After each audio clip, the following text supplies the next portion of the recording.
अभिवादन स्वीकार कीजिए ब्रजेश मिश्रा का और आप देखना शुरू कर चुके हैं द डिबेट। योगी सरकार आज अयोध्या में राम दरबार में मौजूद थी। पहली बार हुआ है कि अयोध्या में उत्तर प्रदेश शासन की सर्वोच्च नीति नियंता इकाई कैबिनेट, उसकी मंत्रिपरिषद की बैठक हुई और उस बैठक में कई महत्वपूर्ण निर्णय लिए गए। कैबिनेट का होना, बैठक का होना, ये एक सामान्य बात है, लेकिन इसका ऑब्जर्वेशन अगर आप करें तो इसके निहितार्थ क्या हैं, ये दरअसल मसला है। और चर्चा भी उस विषय पे होनी चाहिए कि कैबिनेट क्यों हुई और आने वाले महीनों में अयोध्या उत्तर प्रदेश की राजनीति का सेंटर स्टेज, यही तात्पर्य है। आज की चर्चा इसी विषय पे। बहन भाइयों, अयोध्या धार्मिक लिहाज से सही, सामाजिक मसले पे भी सही और राजनीतिक मसले पे भी सही, और अब शासन के दृष्टिकोण में भी आज सरकार पहुंच गई अयोध्या। अयोध्या में रामलला के दरबार के प्रांगण के बाहर उत्तर प्रदेश शासन की, मेरे शब्दों पर गौर करिएगा, उत्तर प्रदेश शासन की सर्वोच्च नीति नियंता संस्था, जिसे कैबिनेट कहा जाता है, जो उत्तर प्रदेश में पॉलिसी डिसीजन पर सामूहिक निर्णय लेती है, उसकी इस सर्वोच्च संस्था की आज बैठक अयोध्या में हुई। लखनऊ से निकलकर कैबिनेट का अयोध्या जाना, ये एक बड़ा राजनीतिक घटनाक्रम है। शासन से दृष्टिकोण से आप भले ही इसके महत्व को उतना रेखांकित न करते हों, लेकिन राजनीतिक दृष्टिकोण से ये एक बड़ा निर्णय था। अब इसमें भी दो फैसले हुए। एक फैसला अयोध्या तीर्थ विकास परिषद के गठन का, यानी आने वाले वक्त में यह परिषद अयोध्या की सर्वोच्च पॉलिसी डिसीजन बॉडी होगी। और जो राम जन्मभूमि न्यास परिषद है, वो प्रांगण के भीतर ही रहेगा। प्रांगण के बाहर का सारा कंट्रोल अयोध्या तीर्थ विकास परिषद के हाथ, यानी कंट्रोल राज्य सरकार का। अब जिस तरह के डेवलपमेंट के काम, रिलीजियस एक्टिविटी और अयोध्या को सजाने और संवारने का काम चल रहा है, उससे ये स्पष्ट है कि अयोध्या के वैभव को वापस स्थापित किया जा रहा है। साथ ही यूपी में जब पूरे देश में चुनाव होंगे तो पार्लियामेंट के इलेक्शन में अयोध्या सेंटर स्टेज का मुद्दा होगा। क्यों होगा? प्रश्न होना चाहिए। बिल्कुल होगा। उसकी शुरुआत आज 9 तारीख से आप मान लीजिए।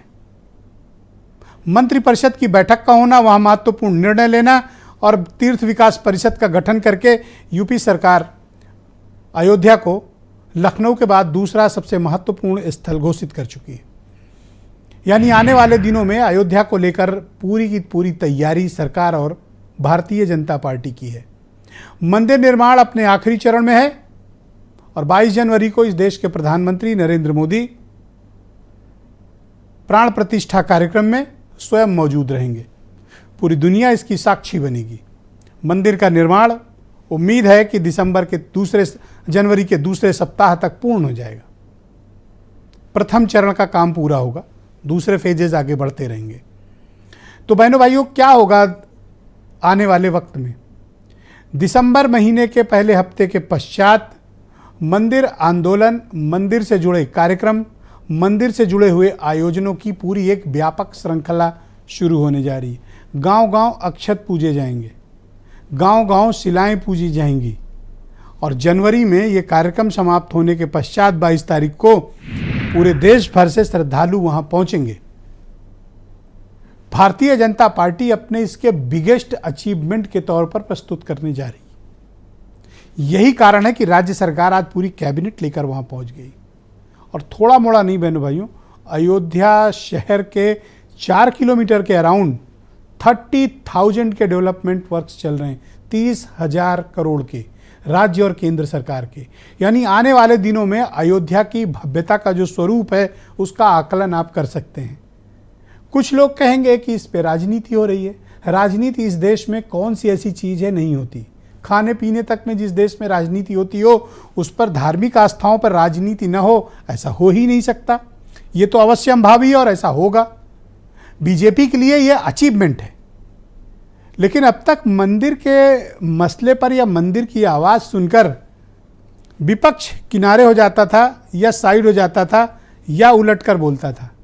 अब वही विपक्ष मंदिर के साथ खड़ा है। बस यही भारतीय जनता पार्टी परेशान है कि ये खिलाफत क्यों नहीं कर रहे हैं खुल के। अगर ये करेंगे तभी तो एक्शन पे ही तो रिएक्शन होगा। अगर रिएक्शन पे रिएक्शन ही होते रहे तो उसका कोई तात्पर्य नहीं है। तो विपक्ष अब क्या चाहता है? आज हुई कैबिनेट की बैठक के बाद बीजेपी की राज्य इकाई, उत्तर प्रदेश की राज्य सरकार, इनका एजेंडा तय है। विपक्ष क्या अयोध्या के एजेंडे को बाई करेगा, साथ आएगा, खिलाफत करेगा, न्यूट्रल रहेगा, या फिर बीजेपी के साथ के दिए गए एजेंडे पर कंधे से कंधा मिलाकर खड़ा रहेगा? और एक प्रश्न और है, बहुत लोग पूछते हैं कि क्या राम मंदिर निर्माण हो जाने के पश्चात उस तरह की सामाजिक धार्मिक वेब क्रिएट की जा सकती है जो 90s में थी, 90 के दशक में थी? इसका जवाब है ना। ना वैसा राजनीतिक माहौल है, ना वैसा सामाजिक माहौल है, और ना उसके तब के जैसी व्यवस्थाएं। अब कम्युनिकेशन का ज़माना है, हर चीज़ हर आदमी को पता है। तो उस तरह की रिसाउंड बीजेपी क्रिएट नहीं कर पा रही है। लेकिन कोशिश जरूर होगी अक्षत पूजन से लेकर प्राण प्रतिष्ठा के दौर तक, और उसके पश्चात राज्यवार, जिलावार, प्रांतवार श्रद्धालुओं को अयोध्या पहुंचने की। लेकिन जब लाखों लोग अयोध्या पहुंचेंगे, क्या वहां पर इंतजाम काफ़ी हैं? बहनों भाइयों, आज की डेट में तो नाकाफ़ी हैं। लेकिन ये राज्य सरकार के सामने चैलेंज होगा कि वो काफ़ी बंदोबस्त वहां करें, क्योंकि वहां पहुंचने वालों की तादाद बेकाबू होने वाली है। आज की चर्चा हम इस विषय पर करने वाले हैं। आप कुछ बयान सुन लें, फिर आज की डिबेट को हम आगे बढ़ाएंगे। श्रद्धालुओं और पर्यटकों की जो भारी संख्या यहाँ पर आने जा रही है, उसको ध्यान में रखते हुए यहाँ पर श्री अयोध्या धाम तीर्थ विकास परिषद के गठन का भी प्रस्ताव रखा गया है और इसको हमारी कैबिनेट ने पास किया है। यहाँ के पर्व, यहाँ के त्यौहार, यहाँ की व्यवस्था को और अच्छे ढंग से कोऑर्डिनेट करते हुए स्थानीय स्तर पर, राज्य स्तर पर, केंद्र सरकार के सहयोग से और अन्य विभिन्न धर्मार्थ संस्थाओं के सहयोग से इसे कैसे हम आगे बढ़ा सकते हैं, इसके लिए इस प्रस्ताव को भी हम लोगों ने पास किया। भारतीय जनता पार्टी के लोग झूठ बोलने वाले लोग हैं। वहीं कांग्रेस पार्टी ने जो देश को बर्बाद किया था, उसी रास्ते पर भारतीय जनता पार्टी चल रही है। निश्चित तौर से अयोध्या आस्था का केंद्र है और धार्मिक स्थान है, उसको धर्म से ही वहां रहना चाहिए। और कैबिनेट मीटिंग करने से, कैबिनेट मीटिंग तो प्रयागराज में भी इन्होंने किया था, उसका क्या जनता के ऊपर क्या असर आया, आप देखिए क्या काम हुए। मैं समझता हूँ जो भी आपको निर्णय लेने हैं आप लखनऊ में भी ले सकते हैं, आप कहीं भी करिए, पर वो एक आस्था का केंद्र है और वो धर्म का स्थान है, उसको धर्म के ही तरीके से उसको देखा जाना चाहिए, वहां राजनीतिकरण नहीं करना चाहिए। अगर विपक्ष इस तरह की सॉफ्ट भाषा बोलेगा तो ये बीजेपी को सूट नहीं करता है। बीजेपी चाहेगी कि ये सब आक्रामक रहें, लेकिन ये सब आक्रामक नहीं है, ये सब भी धारा के साथ बह जाना चाहते हैं। इसलिए कोई विरोध के स्वर या कोई भी डिसेंट नोट कोई भी पॉलिटिकल पार्टी नहीं दे रही है। तो क्या बीजेपी अकेले ये गेम खेलेगी? Anything possible. आज चर्चा इसी विषय पे। शरतेंदु त्रिवेदी शरद जी हमारे साथ मौजूद हैं, भारतीय जनता पार्टी के प्रवक्ता हैं। डॉक्टर आशुतोष वर्मा समाजवादी पार्टी से हैं। डॉक्टर सुधा मिश्रा उत्तर प्रदेश में कांग्रेस कमेटी से हैं। हेमंत तिवारी जी मेरे साथ मौजूद हैं, देश के जाने माने पत्रकार हैं। चक्रपाणी जी महाराज मेरे साथ मौजूद हैं, राष्ट्रीय अध्यक्ष हैं अखिल भारत हिंदू महासभा के, हमारे साथ ज्वाइन हो चुके हैं। कुछ देर में और भी मेहमान हमें इस डिबेट में शामिल होंगे। तो त्रिवेदी जी, कार्यक्रम की शुरुआत मैं आपसे करना चाहता हूं और मेरा पहला प्रश्न है कि क्या आप मंदिर के मसले का संपूर्ण राजनीतिकरण चाहते हैं? मिश्र जी, देखिए, भारतीय जनता पार्टी हमेशा से धर्म से राजनीति करती, धर्म की राजनीति नहीं करती है। हमारा हर कदम धर्म से होता है, धर्म का काम करते हैं। जिस तरह राम मंदिर की कल्पना हमारे 400 साल से हमारे भक्तों ने करी थी, राम भक्तों ने करी थी, उसको आज साकार करने का दिन आ गया है। इसको राजनीति से कोई लेना देना नहीं है। हमने कभी इसको राजनीति से नहीं जोड़ा। हालांकि जब से संघ बना है तब से 3 मुद्दे हमारे थे, एक राम मंदिर था, एक 370 था और एक यूनिफॉर्म सिविल कोड था, जिसमें से 2 मुद्दे हम लोगों ने पूरे कर दिए हैं, इनको बिल्कुल साकार कर दिया है। तो इसका राजनीति से कोई लेना देना नहीं, और लोग इस पर राजनीति कर रहे हैं क्योंकि उनका सेकुलर फ्रंट जो है वो इसके खिलाफ ही चलता है। लेकिन अब उनको भी हमने देखा है कि और आपने भी ये गौर किया होगा कि पिछले 2 साल 3 साल में जब से राम मंदिर का जब से उसका जो कंस्ट्रक्शन शुरू हुआ है, तो सब जितने हमारे सेकुलर फ्रंट था, कोई हनुमान मंदिर बना रहा है, अभी हमारे माननीय अखिलेश जी ने नैमिषारण्य से अपनी जो कार्यक्रम शुरू किया था, मध्य प्रदेश में महाकाल के दर्शन कर रहे हैं, जो जनेऊ जो है कम से कम बाहर पहना जा रहा है।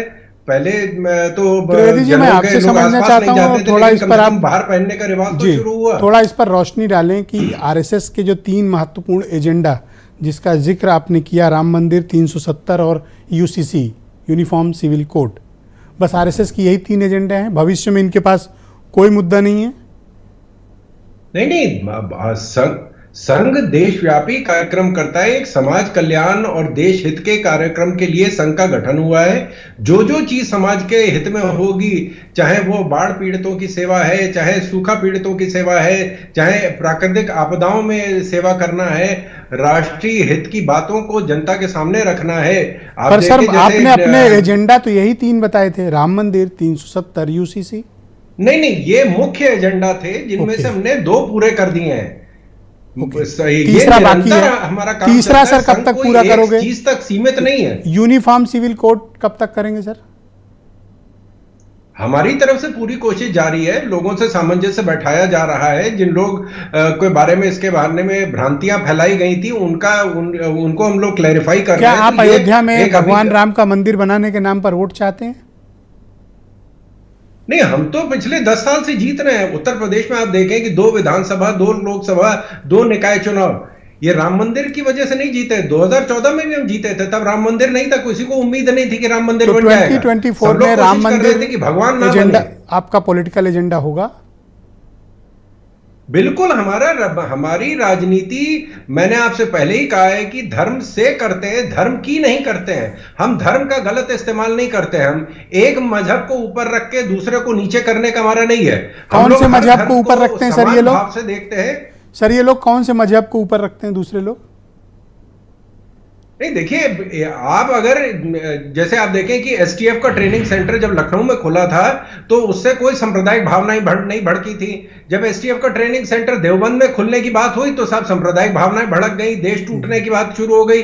जैसे आप देखें कि विजय मिश्रा का जब एनकाउंटर हुआ, तब जो विकास दुबे का एनकाउंटर हुआ, तो उससे कोई सांप्रदायिक भावनाएं नहीं भड़क रही थी, संविधान को कोई खरोच नहीं आई। लेकिन जैसे ही अतीक अहमद के गुंडों का एनकाउंटर हुआ तो साहब वो सांप्रदायिक भावनाएं भड़क गई, संविधान में जो है खत्म हो गया। तो ये जो बातें धर्म को लेके की जाती है, हमने ना कोई नीति भारतीय जनता पार्टी की, हमारी सरकार की ऐसी नहीं है जो किसी धर्म या जाति विशेष के लिए की गई हो। शुक्रिया। मैं डॉक्टर आशुतोष वर्मा को इनवाइट करता हूं इस डिबेट में। आशुतोष जी, स्वागत आपका। मैं आपसे समझना चाहता हूं, बीजेपी ने अपना एजेंडा साफ कर दिया है, 2024 उत्तर प्रदेश में राम मंदिर मुख्य पॉलिटिकल एजेंडा। आप क्या करोगे, बचोगे कैसे इससे? धन्यवाद विजय जी। सर्वप्रथम आज हम सबके बीच में हम लोगों के पुराने चिकित्सा शिक्षा मंत्री गोपाल जी टंडन नहीं रहे, उनको श्रद्धांजलि मुझे भी बहुत दुख है, मैं श्रद्धांजलि देता हूँ। हम सब लोगों के बहुत प्रिय लालजी टंडन के पुत्र थे, तो उनके लिए बहुत बहुत श्रद्धांजलि। मैं अपनी बात को शुरुआत करूँगा, और जैसे कि शरद जी ने पहले भी बोला कि हमारे मुख्य एजेंडा क्या है। हम बार बार कहते हैं कि भारतीय जनता पार्टी जो धर्म की राजनीति करती है, जिस प्रकार से धर्म में अलगाव करती है, उसका विरोध हम करते हैं। जिस प्रकार से पहले बोला गया कि आपने प्रयागराज में किया, तो प्रयागराज की जनता को पिछली कैबिनेट मीटिंग से और अब की कैबिनेट मीटिंग में क्या वहां मूलचूक परिवर्तन हुए, ये उत्तर प्रदेश की ये जो 30 करोड़ की जनता है जानना चाहती है। और क्या आपने आज अयोध्या तीर्थ निवास बनाने जा रहे हैं, आप वहाँ परिषद बनाने जा रहे हैं। मुझे आज याद आता है कि 2017 में जब माननीय योगी आदित्यनाथ की पहली बैठक हुई थी तो उन्होंने बोला था हम पूर्वांचल विकास परिषद बनाएंगे। और विजय जी, आपके ही डिबेट में हम लोग ने 3 साल तक इस पे सवाल पूछते रहे, भारतीय जनता पार्टी का आदमी बता नहीं पाया कि वो विकास परिषद कब बनेगा। तो क्या इस तरीके काम करना चाहते हैं? मुझे लगता है भारतीय जनता पार्टी एक राजनीतिक मैसेज देना चाहती है कि हमारा राजनीतिक जो 2024 का चुनाव है उसका एजेंडा साफ है, हम हिंदुत्व पे चुनाव लड़ेंगे, हम सिर्फ पोलराइजेशन पे चुनाव लड़ेंगे। तो इन्होंने एक ट्रैप डाला है, आप तो फंसते दिख रहे हो उस ट्रैप में। नहीं, हम बिल्कुल नहीं फंसते दिख रहे, क्योंकि हम जानते हैं कि 1990 से लेकर 2023 तक और कई सालों में पूरा समाज बदल गया है, पूरा नौजवान बदल गया है, वोटर्स बदल गए, सोच बदल गई है। अब भारतीय जनता पार्टी, उनकी खुद की पार्टी आरएसएस कहती है कि अब राम मंदिर का मुद्दा, अब हिंदुत्व, अब मोदी का चेहरा इस देश में नई बदलाव नहीं ला सकता है। अभी जब गांव-गांव अक्षत पूजे जाएंगे, अभी हेमंत जी मुझे बता रहे थे डिबेट के पहले कि गांव-गांव अक्षत पूजे जाएंगे, गांव-गांव कार्यक्रम आयोजित होंगे, फिर हेमंत जी बता रहे थे कि बसों के माध्यम से उन लोगों को लाया जाएगा, काफ़ी कुछ बता रहे थे। इसका मतलब कि इस मुद्दे को वो बहुत ज़्यादा रेस करना चाहते हैं। नहीं, तो आप उससे निपटने के लिए तैयार हैं? गांव-गांव अक्षत पूजे जाएंगे, हेमंत जी मुझे बता रहे थे। विजय जी देखिए, अक्षत भेजा गया अयोध्या से। देखिए विजय जी, भारतीय जनता पार्टी इन सब चीज़ों में पारंगत है, लेकिन जनता ये नहीं चाहती है। समाजवादी पार्टी छोड़ दीजिए, जनता ये नहीं चाहती है। क्यों नहीं चाहती जनता? नहीं, क्यों नहीं चाहेगी? आप कैसे जनता जो है वो सामाजिक न्याय की बात करना अच्छा, अयोध्या से गए अक्षत को कौन मना कर देगा? मुझे एक बात बताओ, अयोध्या से अगर अक्षत मान लीजिए ये जौनपुर के रहने वाले हेमंत जी इनके गांव पहुंचा तो ये तो गए, खड़े रहे वहां पे। हाँ तो ठीक है, अच्छी बात है। नहीं, इससे सरकार पे आने और जाने पे क्या फर्क पड़ता है? देखिए आज का इमोशंस नहीं, इमोशन नहीं, रिलीजियस बिलीफ नहीं। विजय जी यही तो कह रहा हूँ, जनता जो जिस प्रकार से बदलाव कर चुकी है इन 20-25 सालों में बहुत कुछ आगे बढ़ गया है। जनता चाहती है कि पिछले 25 सालों में हमने राम मंदिर पाके क्या पाया और क्या खोया, बेरोजगारी कैसे खत्म होगी, अक्षत आ गया है गांव-गांव, निपटोगे कैसे? असली मसला अक्षत है। नहीं, आप पकड़ ही नहीं पा रहे हो पॉइंट। मैं तो बार बार कहता हूं कि जिस राम मंदिर की बात करते हैं, जिस हिंदुत्व की बात करते हैं, वहां सामाजिक न्याय सर्वप्रथम आता है। क्या आप सामाजिक न्याय की बात करते हो? क्या आप जातिगत जनगणना की बात करते हो? आज देखिए बिहार ने एक ऐतिहासिक फैसला दिया है, 65% का आरक्षण दिया है। क्या उत्तर प्रदेश की 10+ EWS का है, उसको भी जोड़ लीजिए, 75%। क्या उत्तर प्रदेश के मुख्यमंत्री या भारतीय जनता पार्टी के लोग इस बात की बात करेंगे कि जिसकी जितनी हिस्सेदारी उसकी उतनी भागीदारी सुनिश्चित करेंगे? सिर्फ नाम लेने से पिछड़ों, दलित, वंचितों का काम नहीं होता। सर अभी तो आप अक्षत से निपटो, पहली चुनौती तो अक्षत वाली है। नहीं मुझे लगता है कि वोटर्स को बिल्कुल ना समझना चाहिए, वो आगे बढ़ चुके हैं इन सब। नहीं, मैं हेमंत जी की बात हमेशा सीरियस लेता हूँ, आप पता नहीं क्यों नहीं ले रहे हैं। डॉक्टर सुधा मिश्रा मेरे साथ मौजूद हैं, उत्तर प्रदेश में कांग्रेस कमेटी की प्रवक्ता हैं। अयोध्या में आज कैबिनेट की बैठक हुई, आप पढ़ी लिखी हैं, आपको मालूम है कि कैबिनेट का मतलब क्या होता है, और कैबिनेट वहाँ गई है और कोई महत्वपूर्ण निर्णय हुए हैं, इसके क्या तात्पर्य हैं? गांव-गांव अक्षत भेजा गया है वो बढ़िया से कलश में। ये आप लोग को थोड़ा अनयूजुअल पॉलिटिकल एक्टिविटी नहीं लगती कि इससे आप लोग कैसे निपटेंगे जब गांव-गांव संदेश पहुंचेगा मंदिर बन गया? ब्रजेश जी, मैं बचपन मेरा अयोध्या में ही बीता है, फैजाबाद शहर में रही हूँ, तो बचपन से मैंने वही पूजा के वही भाव देखे हैं। जब से मैं पैदा हुई हूँ, भावना में किसी की कोई कमी नहीं है। और मैंने हमेशा जो चौपाइयां सुनी है अपने अयोध्या में कि दैहिक दैविक भौतिक तापा, राम राज नहीं काहू व्यापा, सब नर करहि परस्पर प्रीति, चलहि सुधर्म नृत श्रुत रीति। ये लाइनें हमेशा सुनाई पड़ती हैं वहां अयोध्या में। काश सरकार के कानों में भी ये शब्द सुनाई पड़ते और इन शब्दों पे राम राज्य की परिकल्पना होती। कैबिनेट की मीटिंग हो रही है, कभी प्रयागराज में होती है, होनी चाहिए, फैसले आने चाहिए। इस बात की होती है कि बीजेपी ने पूरा पॉलिटिकल नैरेटिव बदल दिया कि आज कांग्रेस के प्रवक्ता को चौपाई कहनी पड़ रही है। आई अप्रिशिएट, आप इसको 3-4 बार बोल सकती हैं, कोई इसमें विषय की बात नहीं। ब्रजेश जी, ये भाजपा का कोई पेटेंट कराया हुआ नहीं है कि चौपाई वही बोलेंगे। आप बोलिए, वही तो कह रहा हूं मैं, बोलिए जी। तो दूसरी बात, जो जिस तरह से चीजों को दिखाने की कोशिश होती है, प्रयागराज में कैबिनेट की मीटिंग हुई थी जब कुंभ मेला हुआ था, वहीं पे तो धुलाई भी हुई है, बालुओं की बुलेट से भी हुई है, 2 व्हीलर से भी हुई है, वही जगह है ना, उस पे कोई चर्चा नहीं हुई। मैं चाहती हूं कि इस देश में सब कुछ अच्छा हो, जो दिखाया जा रहा है वो भी और जो छुपाया जा रहा है वो भी। कैबिनेट में सभी चेहरे वहां दिख रहे हैं, लेकिन इको गार्डन में 2 दिन से उन बच्चों का चेहरा, सर्वे ले आइए, रिजर्वेशन का मुद्दा लाइए, लेकिन ये अक्षत वाले से कैसे निपटिएगा? अक्षत से कैसे निपटिएगा? जी, अक्षत से ये कैसे निपटेंगे? अक्षत ले तो लेंगे, ले लिया है, पहुंचा रहे हैं गांव में। प्रश्न करेगी, मैं आ रही हूं, जब ये प्रश्न होगा कि अक्षत लिया था और हमारी सभी जनता का जो क्षत विक्षत विश्वास है, जो जनता के बेकारी को करने के लिए उनके मन को क्षत विक्षत किया जा रहा है, जो उनके सम्मान को, जो उनके जीने के अधिकार को, उस अक्षत का किया, क्योंकि अक्षत प्रतीकार्थ होता है। हेमंत जी मुझे बता रहे थे कि आप कल्पना करिए उस दृश्य की कि मान लीजिए कि गांव के चौराहे पे कलश आके रखा गया, आप समझ रही कितने लोग इकट्ठे होंगे, उनके रिलीजियस बिलीफ और फेथ, एक कार्यक्रम आयोजित हुए, अयोध्या से अक्षत आया है, आप केवल इस शब्द को रिसाउंड करें। रिसाउंड तभी होगा ना जब प्रश्न में आएगा कि अक्षत तो लिया था हमसे और हमारे सम्मान का क्षरण कैसे हो रहा है। जवाब किसी के पास नहीं होगा। अक्षत ले रहे हैं, बहुत अच्छी बात है। देखिए ये आप जैसे अपोजिशन के लिए नेक्स्ट पॉलिटिकल चैलेंज है जो मैं बार बार कुरेद रहा हूँ। ये नेक्स्ट पॉलिटिकल चैलेंज है, ये आपके लिए चैलेंज है, मेरे लिए थोड़ी ना है। मुझे तो तब भी डिबेट करनी है।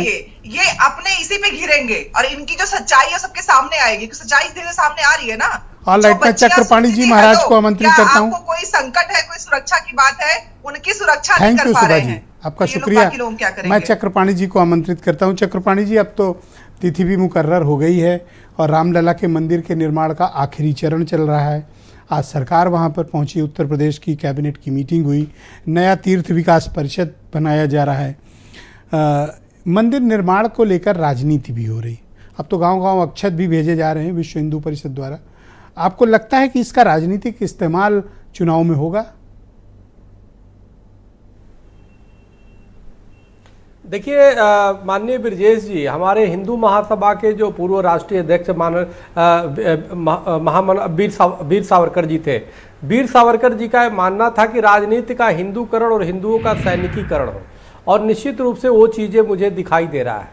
तो ये राजनीति का निश्चित रूप से हिंदूकरण है जो बहुत ही सुखद है। आज़ादी के बाद से जिस प्रकार से तुष्टीकरण की राजनीति अपनाई गई, और आप देखो इफ्तार में जाने में लोग बड़ा फक्र महसूस करते थे, वही मंदिरों और जो है हमारे जो तीर्थ स्थल है वहाँ पे जाने से कतराते थे। छोटे मोटे नेता कतराते थे, मुख्यमंत्री प्रधानमंत्री तो बहुत दूर की बात है। अब देख करके वास्तव में बहुत प्रसन्नता तब होती है जब, ये अलग बात है कि माननीय सर्वोच्च न्यायालय से निर्णय आया, हम खुद उसमें पक्षकार थे राम मंदिर में, लेकिन जब देश के प्रधानमंत्री जाते हैं और रामलला के सामने दंडवत करते हैं तो निश्चित रूप से देश ही नहीं पूरे विश्व के सनातन धर्मियों को बहुत ही प्रसन्नता होती है और ऐसा लगता है कि जैसे किसी ने सम्मान दिया सनातन को, नहीं तो सनातन धर्म को बहुत उपेक्षा। लोग कहते थे नहीं ये तो अपना निजी है, ये तो निजी व्यक्तिगत अपना वो है, भाई आप घर में पूजा करो, बाहर क्यों दिखा रहे हो? अरे भाई तो टोपी पहन करके जाके इफ्तार करने में तो तुम्हारा निजी नहीं होता था। उस समय तो सरेआम मुर्गा मसल्लम खाते थे उनके साथ खड़े होकर के। सवाल यह है, आज देखिए कितनी सुखद बात है कि माननीय मुख्यमंत्री उत्तर प्रदेश कैबिनेट ही पूरा लेकर के राम के चरणों में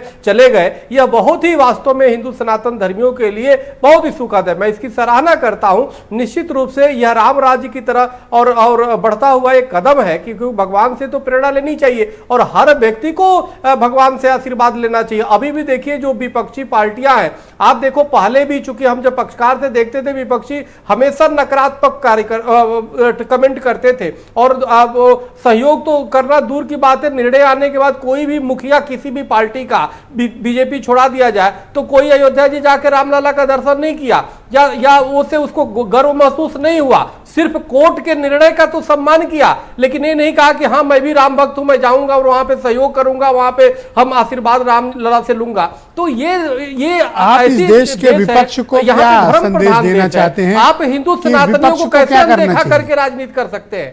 अपोजिशन को राम मंदिर पर क्या करना चाहिए? आपकी सलाह क्या है? आप इशारा कर रहे हैं ब्रजेश जी, हमारा या आपका, अभी बहन जी ने जो बोल रही थी बिल्कुल सही बोल रही है, लेकिन एक बात बताना जरूर चाहते हैं कि देखो योगी जी या मोदी जी में ताकत नहीं, ताकत सनातन धर्म में है, हिंदुत्व में है ताकत। हिंदुत्व किसी का वो नहीं है, किसी के गिरवी नहीं है, भाई कोई भी कर सकता है। लेकिन आप लोग जो विपक्ष की राजनीति है ये सोचते हैं, जब स्टालिन सेकंड अगर जो सनातन के खिलाफ बोलता है कि जी इसको जड़ से उखाड़ देंगे, मलेरिया और कोरोना कहता है, तो खड़गे जी के पुत्र जो है वो भी उनका समर्थन कर देते हैं। जब बिहार में मंत्री चंद्रशेखर जी या जगदानंद जी बोलते हैं तो उसके इंडिया गठबंधन के कोई उसका विरोध नहीं करता। यहां तक कि उत्तर प्रदेश में स्वामी प्रसाद मौर्य जी आए दिन सनातन के खिलाफ बोलते हैं, लेकिन कोई भी विपक्ष के नेता ये नहीं कहते, उनकी निंदा प्रस्ताव कभी कोई नहीं करता। सवाल यह है कि हिंदू समाज आजादी के बाद से चीजें देखते आया है तो अब कम से कम जो तो ये हेमंत तिवारी जी जो कल से सब जगह बोल रहे हैं कि अक्षत पहुंच रहा है, अक्षत पहुंच रहा है, क्या है ये?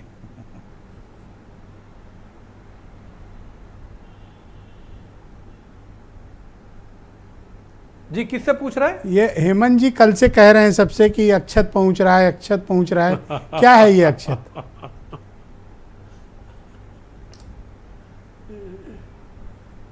चक्रपाणी जी, अच्छा आपको नहीं शायद आइडिया होगा, मैं चलिए हेमंत जी को ही जोड़ लेता हूं सीधे जी। वो एक बेहतर व्यक्ति हैं जो बताएंगे कि क्या है अक्षत का मामला।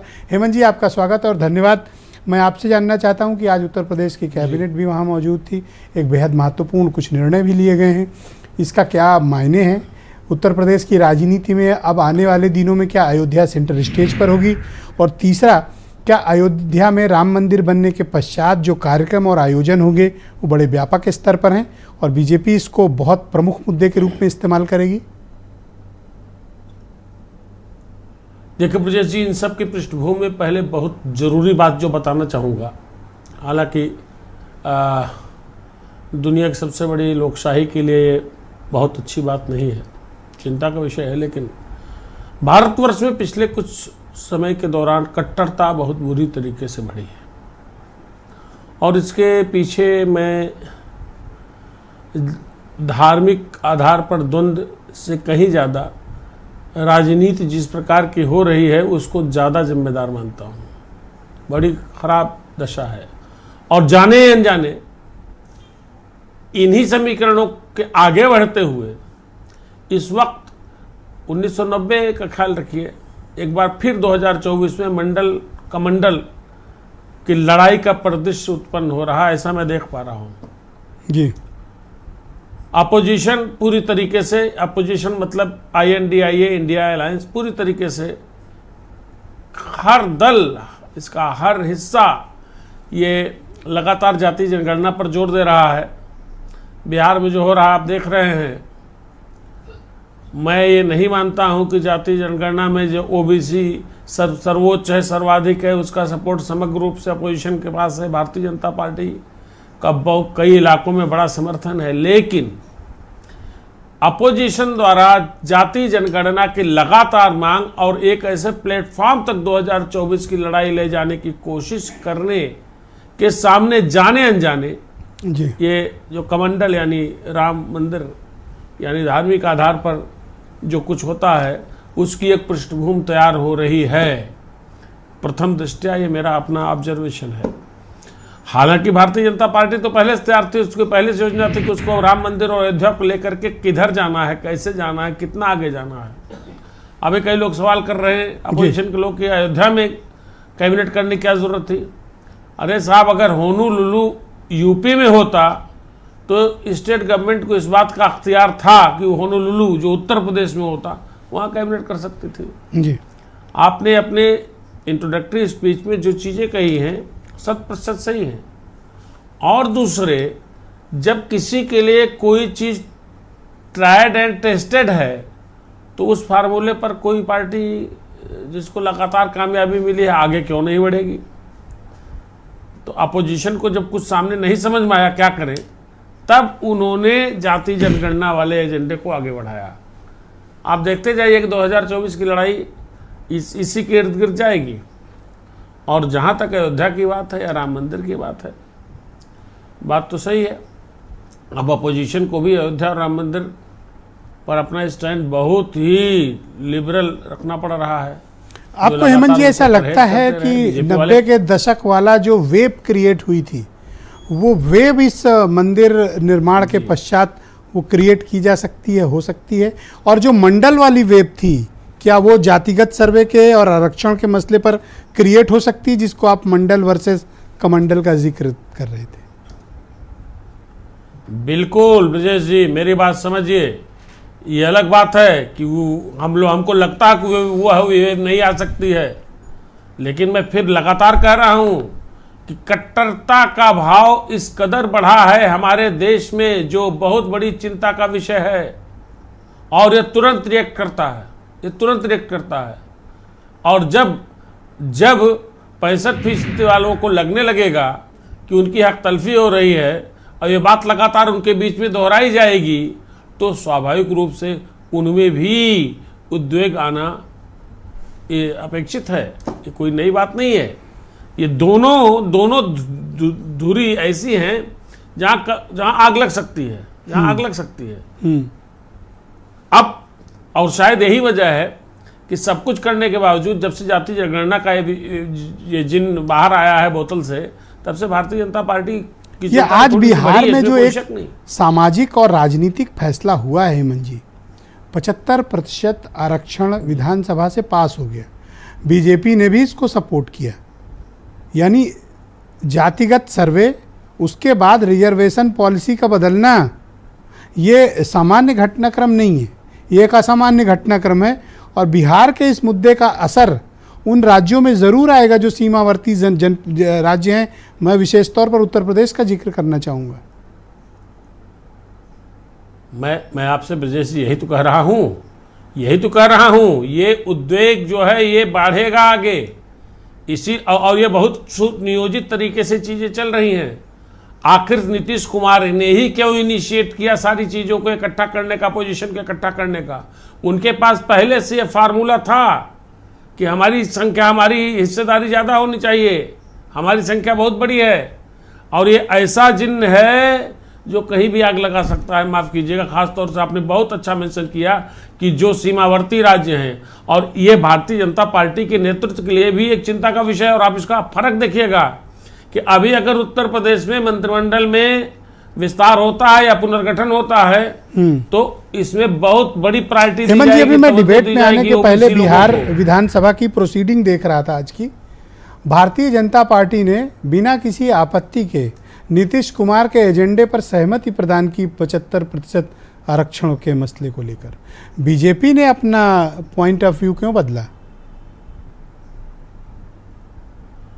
हेलो, बीजेपी ने जी यह ऐसा संवेदनशील विषय है जिस संवेदनशीलता में सबको अपनी हिस्सेदारी झलकती है। अगर कोई अपोज करेगा वो तो खेल से आउट हो जाएगा। ये जो खेल 2024 में उसके आगे होने वाला उससे खेल से आउट हो जाएगा, तो अपोज क्यों करे कोई? ये उनकी भी ज़रूरत है। और यहाँ एक चीज़ ध्यान रखिए कि मैं फिर इस चीज़ को मेंशन करना चाहूँगा, अपोजिशन के दिमाग में इस बात की गलतफहमी नहीं होनी चाहिए कि ओबीसी सिर्फ उनका है। बीजेपी कहती है कि ओबीसी प्रधानमंत्री हमने दिया है, बीजेपी कहती है हमने ओबीसी प्रधानमंत्री दिया है। साहब, बीजेपी ये भी कहती है, मैं इस बात से आपकी सहमत हूं कि पूरी राजनीति आने वाले दिनों में मंदिर और मंडल के ही आसपास घूमने वाली है। जी, मेरा तो यही मानना है, मुझे ऐसा ही दृश्य भविष्य का नजर आ रहा है। और सही आपने कहा, इसका केंद्र बिंदु अयोध्या बनेगा। हालांकि अयोध्या में जो कुछ हो रहा है इसकी तैयारी भारतीय जनता पार्टी, पर क्या आपको लगता नहीं कि ये 75% आरक्षण का जो ये मुद्दा है, जो बिहार सरकार ने अचीव किया है, ये मुद्दा अब दूसरे राज्यों के गले में फांस बनेगा? बिल्कुल बनेगा, क्यों नहीं बनेगा। आप देखिए, मुझे ध्यान रखिए, कांशीराम का छोटा एक बार खाली याद दिलाना चाहूँगा। दलित हमेशा कांग्रेस साथ रहता था, थोड़ा रिप्रेजेंटेशन मिलता था उसको, लेकिन कांशीराम यही एक इशू लेके चले थे कि जिसकी जितनी हिस्सेदारी और सत्ता में उसकी उतनी भागीदारी, मतलब जिसकी जितनी संख्या भारी उसकी उतनी हिस्सेदारी। और उत्तर प्रदेश में 4 बार बसपा की सरकार बनी, जैसे बनी, ध्यान रखिएगा।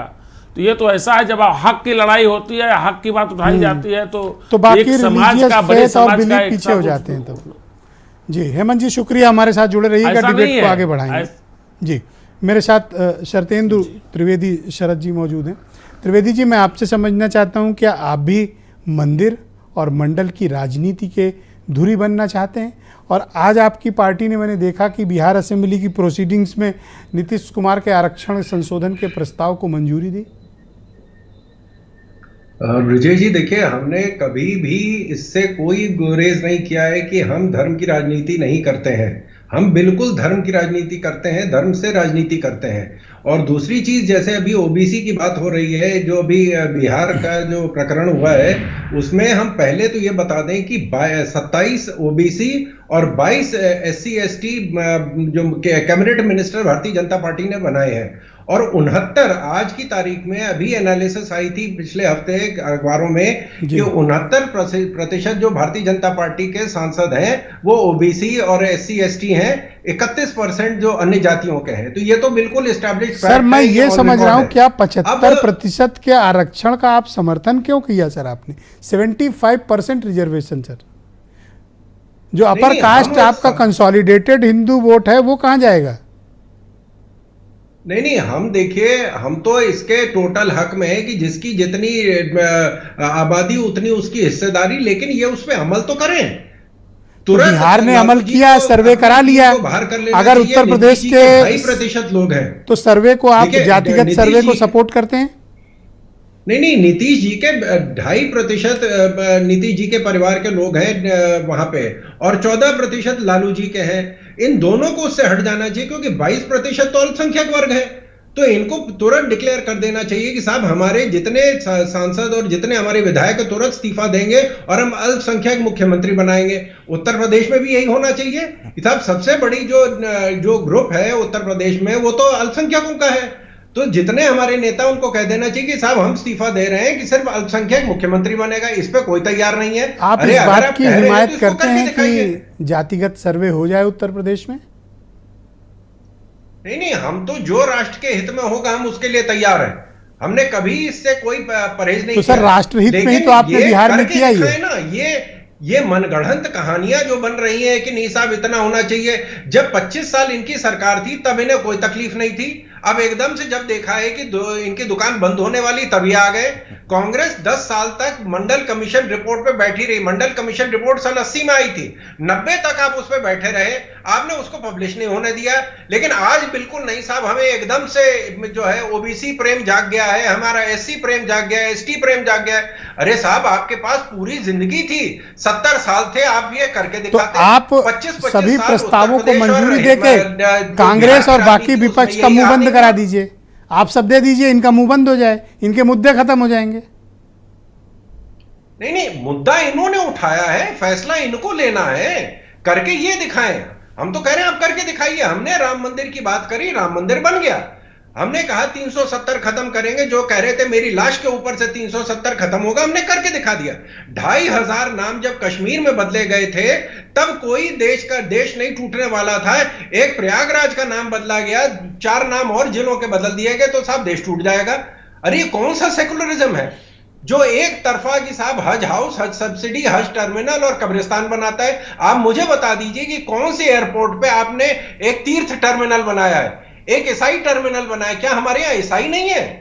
हमारा अल्पसंख्यक जो है मैं आपको आंकड़े दे रहा हूं, 168 यहूदी धर्म के लोग हैं गुजरात में, उनको हमने अल्पसंख्यक डिक्लेयर किया है, जिनके ऊपर आप प्रधानी का चुनाव नहीं जीत सकते हैं। यहां अल्पसंख्यक का मतलब होता है कि साहब उस पर हम चुनाव जीत सकें। हम बैकवर्ड इसलिए घोषित कर रहे हैं क्योंकि वो जातियां हमको जिता देंगी। कभी किसी ने नहीं कहा कि भारत में जो है पारसी भी हैं, भारत में यहूदी भी हैं, 40,000 पारसी हैं, लेकिन वो कोई आपको चुनाव नहीं जिता सकते, इसलिए पारसी अल्पसंख्यक नहीं है। यहां सिर्फ राजनीति, कोरी राजनीति हो रही है अब। लेकिन कम से कम हमने जो काम किया है, जो जन जागरण हुआ है, जो जिस तरह हिंदू धर्म का पुनरुत्थान हुआ है, उसमें ये कम से कम लोग, तो क्या ये लोग आपके पुनरुत्थान में कोई रोड़ा बन रहे हैं, बाधा बन रहे हैं? जी, आपके पुनरुत्थान में ये कोई रोड़ा या बाधा बन रहे हैं? नहीं, बिल्कुल सब लोगों को समझ में आ गया है कि साहब आप जो है देश को तोड़ने की बात कह के लोगों को भड़का नहीं सकते हैं। मैं अल्पसंख्यक वर्ग की बात कर रहा हूं कि जो दुनिया के 2 मुस्लिम राज्य हैं, जो सबसे बड़े राज्य हैं मुस्लिम राज्य, एक सऊदी अरेबिया और UAE, उन दोनों ने सर्वोच्च सम्मान माननीय मोदी जी को दिया है।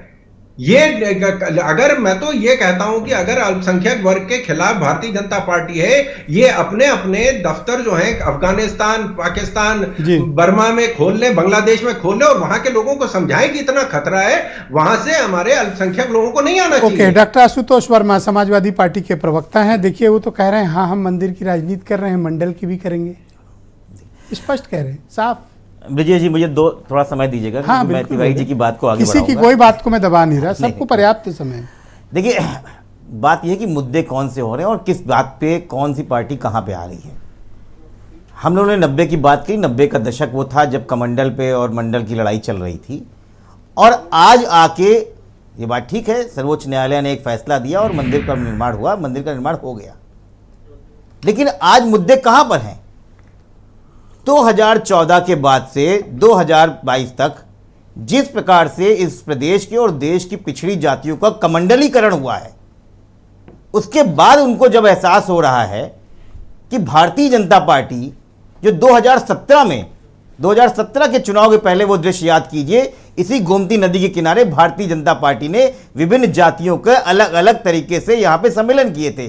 कुशवाहा सम्मेलन, मौर्य सम्मान सम्मेलन, कुर्मी सम्मेलन और निषाद सम्मेलन सारे किए, और उन्होंने एक शगुफा छोड़ा कि यहाँ पर राज करने वाली एक अमुक जाति दूसरी पिछड़ी जातियों पे भारी पड़ रही है और उनका हक खा रही है, जिसमें बोला 80 में 56 डीएम जो है यादव हो गए, फलाना हो गए, जिसका आज तक कोई प्रमाणिक कोई साक्ष्य मिला नहीं।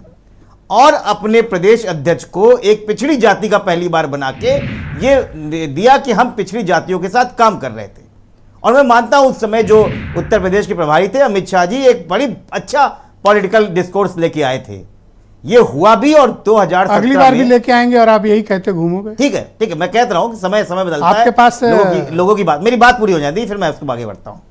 उसके बाद से एक ऐसा झुंझुना दिया गया कि अगर हो सकता है सरकार आती है तो ये पिछड़ा व्यक्ति इस प्रदेश का मुख्यमंत्री बनेगा, और उसी लॉलीपॉप में एक विस्फोटक तरीके से भारतीय जनता पार्टी के लिए लहर बनी। मैं मानता हूं बड़ी लंबी लहर के साथ में भारतीय जनता पार्टी अपने चुनाव जीत के आई।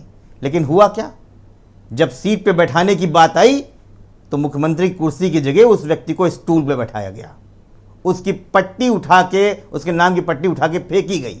ये पूरे देश ने देखा। पर उस आदमी को तो आप एज ए डिप्टी सीएम नहीं एक्सेप्ट करने को तैयार हो, और आप बीजेपी से चाहते हो कि हम आगे, मेरी बात पूरी होने, मेरी बात पूरी। आप क्वेश्चन आंसर तो होंगे ना? बिल्कुल होंगे, मैं उसको बिल्कुल आगे करूंगा। उसके बाद पॉलिसी मेकिंग की बात आई। लगातार 2022 में जब हम चुनाव लड़ रहे थे तो हमारा प्रमुख मुद्दा था जातिगत जनगणना कराओ, जिसकी जितनी हिस्सेदारी उसकी उतनी भागीदारी। और माननीय अखिलेश यादव इस बात को लेकर पूरे प्रदेश में घूमे, और पहली बार भारतीय समाजवादी पार्टी अपने इतिहास में सबसे ज्यादा वोट प्रतिशत लेके अपने आगे आ गई और 10% का उछाल किया, और तब से वो मुद्दा वहां ज्वलंत है। हमने लगातार देखा भारतीय जनता पार्टी ने सबसे पहले क्या किया। सबसे पहले 14 पॉइंट रोस्टर लेके आई। 14 पॉइंट रोस्टर लेके आई। मुझे पता है कि 14 पॉइंट रोस्टर के बारे में बहुत ज्यादा पता नहीं। अगर ये अक्षत लेके गांव-गांव जाएंगे तो आप जातिगत जनगणना बिल्कुल लेके जाएंगे। 14 पॉइंट रोस्टर, बस मुझे 10 सेकंड और दे दिए। 14 पॉइंट रोस्टर आया, उसकी लड़ाई हमने लड़ी और 14 पॉइंट रोस्टर को वापस कराया। पिछड़ी जातियों का उद्दंश था। उसके बाद जब उससे ये नहीं माने तो उसके बाद नीट और एमडीएमएस के मेडिकल में ओबीसी का आरक्षण खाने की पूरी कोशिश की। उसकी लड़ाई सुप्रीम कोर्ट तक गई और हम उसको जीत के आए। जब उसमें भी नहीं माने तो उसके बाद नॉट फाउंड सुटेबल कैंडिडेट की एक कैटेगरी लेके आए। जब ये उसमें भी नहीं माने तो इन्होंने लगातार तोड़ने की कोशिश करी और हर जगह से एक फिर से कमंडलीकरण करने की कोशिश कर रहे हैं। लेकिन अब युवा जाग गया है, इस देश के पिछड़ा जाग गया है कि ऐसा नहीं हो पका है। सुधा जी, मैं आपसे जानना चाहता हूं, देखिए समाजवादी पार्टी का तो एजेंडा क्लियर है। अगर ये अक्षत लेके जाएंगे तो हम जातिगत जनगणना और बिहार में जो फार्मूला अपनाया गया रिजर्वेशन का वो लागू करिए। आपके पास क्या है? जी, हमारे पास वही सच्चाई है जो हम जनता के सामने, शायद कहते हैं ना कि जब झूठ की राजनीति बहुत हावी हो जाती है और धनबल उस पर इतना ज्यादा हो जाता है कि सच्चाई ढकने लगती है। मैं किसी बड़े साहित्यकार ने ब्रजेश जी कहा है कि अभी तक 3 ही गुण सुने थे, सतोगुण, रजोगुण और तमोगुण। लेकिन जब से राजनीति में धनोगुण आया है तब से आदमी की बदल गई काया है। सभी योजनाओं का दो उद्देश्य माया ही माया है। तो इस माया के उद्देश्य और जिस तरह सरकार सिर्फ धन बलियों के लिए और धन के लिए और धन को दिखाने के लिए, पूरा असर मुझे तो हेमंत जी पे अक्सर दिखाई देता है। जी बोले आप। देखिए, तो ये क्या है ना कि सरकार झूठ को, नहीं रुक जाए हेमंत जी, आप बीच में ना टोके सर। बोलिए आप, सुधा जी बोलिए। जी, तो जिस तरह से झूठ की राजनीति को ज्यादा से ज्यादा दिखाने की कोशिश, मैं हर बार जो भी हेमंत भाई कह रहे थे कि जिस तरह से अराजक जो उन्माद आ गया है मानसिकता में। मैं शिक्षिका हूं, मैं बच्चों में जो एक तटस्थता खत्म हो गई है बच्चों के अंदर, मैं बाकी लोग छोड़ दीजिए, जो बच्चे भी 30 की उम्र तक नहीं पहुंचे हैं, उनके अंदर वो या ईश्वर है या ये ईश्वर है या इधर से उधर कुछ भी करने को तैयार है। ये जो उन्माद लाया गया है बच्चों के भीतर में, जो युवा है आज के, और आप जानते हैं हम लोग कहते हैं कि भारत में सर्वाधिक युवा है इस वक्त, तो जिस राजनीति की पिछले 10 वर्षों की राजनीति ने लाके उनको इधर या उधर कर दिया है, तो ये प्रश्न खड़े होंगे। और जब उसके बीच में हमने तो जिंदगी के इतने साल देख लिए, जो इस संतानों की नई पौध तैयार हो रही है, ये कितना खतरनाक अपने देश के लिए होगा, इस पे कोई विचार नहीं करता है। इस उन्माद को, इस सच्चाई को दिखाने के लिए कांग्रेस तब भी प्रयासरत थी, आज भी प्रयासरत थी। धार्मिक उन्माद, धारते धर्म, धार्मिक हमारा धर्म, हमारा अपना विश्वास है, हम करेंगे। कौन नहीं करता है? कौन ठेकेदारी लेके बैठा है कि धर्म तुम बताओगे और तुम बताओगे तो हम करेंगे? अरे भैया, हमारा विश्वास है जिसको जो धर्म है। हमारा देश चलता है संविधान से, लेकिन संविधान को दरकिनार करके जिस तरह से राष्ट्रवाद, हिंदू राष्ट्र की बात होती है। Thank you. मैं चक्रपाणी जी को इन्वाइट करता हूं। चक्रपाणी जी, आप अपोजिशन को क्या मशविरा देना चाहते हैं अयोध्या के दृष्टिकोण से? देखिए, अयोध्या के दृष्टिकोण से तो मैं यही सलाह दूंगा कि देखिए, जो पुरानी बीती ताई विसार दे आगे के सुधले, जो पीछे किया वो तो चलो ठीक है, लेकिन अब जो है राम मंदिर के पक्ष में निर्णय भी आया, अब कम से कम कोई भी नकारात्मक टिप्पणी करने से बचना चाहिए, सनातन के खिलाफ या राम मंदिर के खिलाफ किसी तरह से, और जा करके स्वयं रामलला के चरणों में बैठना चाहिए, वहां से एनर्जी और ऊर्जा मिलेगा। क्योंकि अब वास्तव में विपक्ष है कितना गठबंधन करे निस्तेज हो चुका है, क्योंकि हिंदू सनातनियों की उपेक्षा का उसका कारण है, उसका पाप है, जिसकी वजह से निस्तेज हुआ पड़ा है, ये समझना होगा। अब जैसे देखिए कि उत्तर प्रदेश में स्वामी प्रसाद मौर्य आए दिन रोज बोलते हैं, जो भगवान श्री राम स्वयं उत्तर प्रदेश के, भगवान कृष्ण उत्तर प्रदेश के, गोस्वामी तुलसीदास उत्तर प्रदेश के, और उन्हीं के धरती पे स्वामी प्रसाद मौर्य करते हैं। और माननीय सुन लीजिए, माननीय अखिलेश जी कहां तक कार्रवाई करते तो वो प्रमोशन ही कर देते हैं। चक्रपाणी जी, सरकार भी तो कोई कार्रवाई नहीं कर रही है अभी तक। स्वामी प्रसाद मौर्य गिरफ्तार ही नहीं किए जा रहे हैं। हाँ, बिल्कुल नहीं कर रही है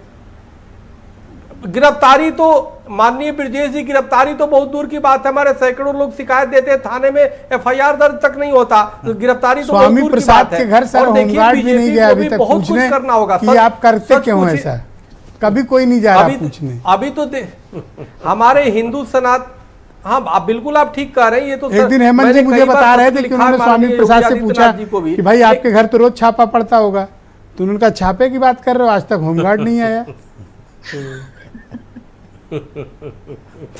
वो बिल्कुल, वो तो सिक्योरिटी उनको मिली हुई है, होमगार्ड की क्या बात है, उनकी सुरक्षा में है। और सवाल यह है कि देखिए, हिंदू सनातनियों के लिए तो एक है ना शेर की एक दो जख्म नहीं, पूरा बदन है जख्मी, दर्द बेचारा परेशान है, उठे कहां से। लेकिन अब राम मंदिर देखिए, बीजेपी को तो बहुत प्लेट में सब परोस के मिल जाता है, और राम मंदिर तो देखिए माननीय कोर्ट से हुआ, सर्वोच्च न्यायालय से हुआ, पक्षकारों का उसमें मेहनत है, अधिवक्ताओं का मेहनत है। लेकिन अभी जो हिंदुओं के लिए सबसे बड़ा विषय ये गोरक्षा कानून कि केंद्रीय, अब 7 नवंबर 1966 को जिस प्रकार से हमारे संत शहीद हुए, कितने गोभक्त शहीद हो गए, मार दिए गए कांग्रेस के समय में। चक्रपाणी जी, पिछली बार आप मेरे साथ डिबेट में थे, करते हैं तो गोरक्षा केंद्रीय कानून बनने चाहिए। आपने ये मुद्दा उठाया था कि आप पक्षकार हैं, आपने बहुत, आपके और आपकी महासभा ने बड़ी लड़ाई लड़ी राम मंदिर के लिए, लेकिन आपको नहीं पूछा गया, कोई इनवाइट नहीं आया।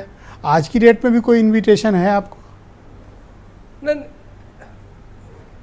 नहीं ब्रजेश जी, हमारे हिंदू महासभा का ही तो केस ही था। हिंदू महासभा ने ही सबसे पहले राम मंदिर का केस डाला था 1949 में। कैसे छीन ले गए? उसके बाद president all India Hindu Mahasabha को 1900 जी छीन ले गए, इसका मतलब आपसे ये क्या बोल रहे हैं? आपसे छीन लेगा इसका मतलब ये मुद्दा? नहीं देखिए, 1900 वो तो देखिए छीनना ना छीनना राजनीति की बात है, और हम ही नहीं, हमारे साथ राम जो है रमाले ट्रस्ट भी पक्षकार था, स्वामी धर्मदास जी महंत जी पक्षकार थे, रमेश चंद्र मिश्रा जी पक्षकार ही छीन लिए गए, कई हिंदू पक्षकार थे 5-6। तो अभी आपको कोई फॉर्मल इन्विटेशन है कि आप वहां पर उस दिन मौजूद होंगे या कैसे करेंगे आप लोग? नहीं, पक्ष अभी तक तो जो हमारी पक्षकारों से जो बात हुई, कई लोगों के फोन भी आए, उन सबको अभी किसी को सूचना नहीं है, लेकिन चूंकि सब राम के भक्त हैं इसलिए स्वाभाविक रूप से वो तो कार्यक्रम वहां पे होगा, और संत सम्मेलन भी अपने हो रहे हैं, तो जाएंगे ही सब लोग, क्योंकि एक सैकड़ों वर्षों के बाद ये 1528 को जिस प्रकार से मीर बाकी ने तोड़ा, उसके बाद अनेक संघर्ष हुए और राम मंदिर के मार्ग माननीय सर्वोच्च न्यायालय से प्रशस्त हुए, तो इसलिए तो स्वाभाविक है। चक्रपाणी जी धन्यवाद को प्रसन्नता है। 10 सेकंड आप बोल लें आशुतोष जी, ओनली 10 सेकंड। देखिए अभी हेमंत जी का बारी बाकी है। अब देखिए ब्रिजेश जी, चक्रपाणी महाराज ने साफ साफ कह दिया कि पक्षकार हम थे, वो तो छोड़ दिए, ये तो पार्टी के नहीं थे। पार्टी में रहते हुए जिस आंदोलन को बढ़ाया विनय कटियार, उमा भारती, सर वो मेरी डिस्कवरी थी, वो सवाल आपका सवाल नहीं था, मैं वो कह रहा मेरी हूं, डिस्कवरी थी वो सवाल। नहीं बिल्कुल सही, लेकिन मैं कह रहा हूं ऐड ऑन कर रहा हूं, उसमें नहीं क्रेडिट सर। विनय कटियार और उमा भारती बेचारे पिछड़े समाज से थे, उनको जगह तक नहीं मिली। ओके सुधा जी 10 सेकंड, आप कुछ बोलना चाह रही थी सुधा जी, 10 सेकंड केवल। जी चक्रपाणी जी महाराज जो बोल रहे थे, मेरी आवाज आ रही है? परफेक्ट आ रही, बोलिए। जी मैं बस क्योंकि मैं अयोध्या की हूँ महाराज जी, और जब हम सांप्रदायिकता की बात करते हैं तो आप जानते होंगे 1774 में जो कहानियां हमने बचपन से सुनी है कि कैसे पुनरुद्धार कराया था एक मुस्लिम साम्राज्य ने, सम्राट वो राजा थे, शासक थे जी, हनुमानगढ़ी को बचाया था। तो जब आप लोग ऐसे हिंदू मुस्लिम करते हैं तो अच्छा नहीं लगता, क्योंकि कभी भी अयोध्या मैंने जितने श्रृंगार हाट की बाजारों में देखी ना, मुस्लिम वहां पे दुकानदार हैं, तो कम से कम धार्मिक उन्माद को अयोध्या से जोड़ने की बिल्कुल कोशिश मत किया करिए। तिवारी जी को स्क्रीन पे लाया जाए। थैंक यू सुधा जी, शुक्रिया, आपको आउट ऑफ 10 मौका दिया गया, इसलिए अब आप अपनी बात समाप्त करें। हेमंत जी को स्क्रीन पे लिया जाए। हेमंत जी 3 दिसंबर के बाद जब 5 राज्यों के चुनाव परिणाम आ जाएंगे, मंडल और कमंडल, लेकिन कई ऐसे मस्जिद है जो अंग्रेजों के समय में नीलाम हुआ, लेने वाले हिंदू थे। चक्रपाणी जी मैं आपसे अनुरोध करूंगा, हेमंत जी की बारी है, बहुत उनके पास जानकारी है, वो जानकारी आप सुन लें। सबसे पहले थैंक यू, बहुत बहुत शुक्रिया आपका चक्रपाणी जी, धन्यवाद। हेमंत जी बोलिए प्लीज, आप हेमंत जी बोलिए, हेमंत जी बोलिए, धन्यवाद, बोलिए हेमंत जी। कि इलाका मैदान खुला है, मैदान खुला है 2024 का, दोनों ओर से अपनी अपनी ताकतें लगाई जा रही है, इसमें कोई शक नहीं जी कि पिछले 9-9.5 साल में भारतीय जनता पार्टी ने समग्र विपक्ष को हाशिए पे डाल दिया। राष्ट्रीय स्तर पर बात करें, हिंदी हार्टलैंड में भी यही परिणाम रहा, चूँकि ये माना जाता है कि हिंदी हार्टलैंड एक बड़ा रास्ता होता है दिल्ली तक पहुँचने का, खास तौर से उसमें उत्तर प्रदेश। तो उत्तर प्रदेश ने तो बीजेपी को चैंपियन बनाया और अपोजिशन के पास कोई ऐसा कार्ड नहीं रहा जो बहुत इफेक्टिव दिखे। हालांकि 2022 में बड़ी कोशिशें की गई इसी लाइन पर, लेकिन ये लाइन अभी डेवलप नहीं हुई है, ऐसा मेरा मानना है। इसको जनता के बीच में बहुत तेज़ी से जा करके लगना पड़ेगा, और जनता का कोई अभी इस तरह का रिस्पांस नज़र नहीं आया है जो मैं देख रहा हूँ ओबीसी और जिया जाति जनगणना को लेकर के। हाँ ये बात अलग, और अभी मेरा मानना है, एक बात ध्यान रखिएगा, अभी आपका मतलब है कि बहुत इफेक्टिव मुद्दा नहीं है, अभी नहीं बना है, लेकिन परिस्थितियां ऐसी बन रही हैं कि मंडल और कमंडल आमने सामने अगल बगल आ जाए या घाल मेल कुछ हो जाए, ये तो बन रही है, ऐसी परिस्थितियां बन सकती है, इस संभावना से इनकार नहीं किया जा सकता। लेकिन अभी जो मैं कह रहा हूँ ब्रजेश जी कि 2022 के असेंबली इलेक्शन में इस तरह कोशिश की गई, और मेरा अभी मानना है अपोजिशन की चीज़ भूलना नहीं चाहिए। आपने कहा कि बिहार में क्यों चुप रह गई भाजपा, बिहार में भाजपा ठीक उसी तरीके से चुप रह गई जैसे महिला आरक्षण बिल पर एकदम से शांतपूर्वक समर्थन दे दिया पूरे विपक्ष ने, जो विपक्ष आज तक नहीं करा पाया था, तो उनकी मजबूरी, उसे चुप बोल नहीं सकते हैं, ऑब्जेक्शन क्रिएट नहीं कर सकते हैं। ऐसे ही सर मेरा कोई भूले से भी महिला आरक्षण का नाम सत्तारूढ़ दल वाला लेता ही नहीं है, लगता भूल गए कि महिला आरक्षण कानून भी बना है, एक बार भी जिक्र नहीं आता जी नहीं मतलब आता। वो चला नहीं कार्ड लग रहा है सर। हालांकि बात नहीं, ऐसा नहीं है, भारतीय जनता पार्टी इसको अपने वर्कर्स के जरिए जनता के बीच ले जा रही है, तो बहुत ज्यादा इसको परिलक्षित नहीं हो रहा, लेकिन है ये चल रहा है काम।